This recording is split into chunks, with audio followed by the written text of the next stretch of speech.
I told you. Didn't I tell you guys? Yes, you're very clever. Now shut up and let's see what else happened.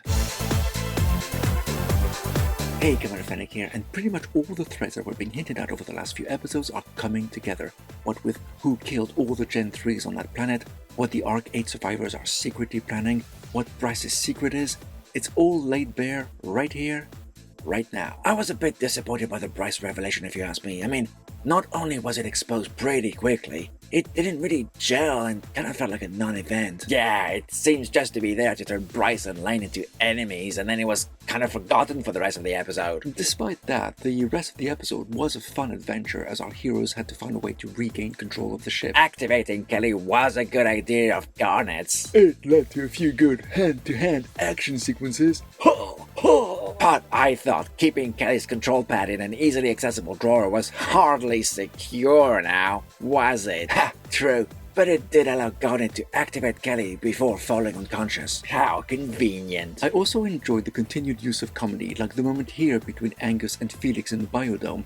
It's well done and is a good way to add some levity without jeopardizing the overall tense structure of the story. I do think it's hilarious how Dr. Kabir keeps being exposed to dangerous levels of intoxicants and just takes it in her stride. And poor Kelly manages to be both sinister and friendly at the same time. With potentially dire consequences.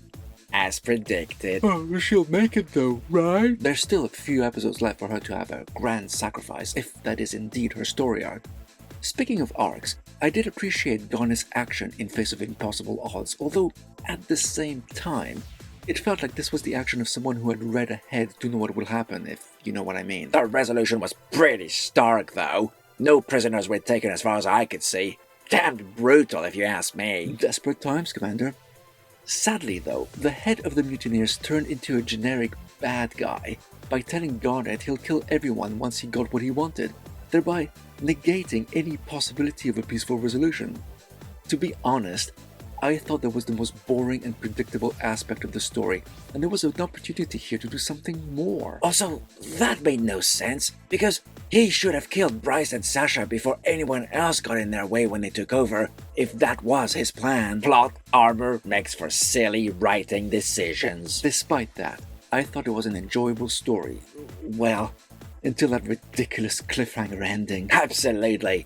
I mean, in the vastness of space, having stopped for the mutineers to recalculate their trajectory, that happens right there and then? Maybe that was the Arc 8 mutineers' plan. It couldn't be. They wanted to go somewhere else. Tell you what, I bet the next episode will be the one that redeems Eva.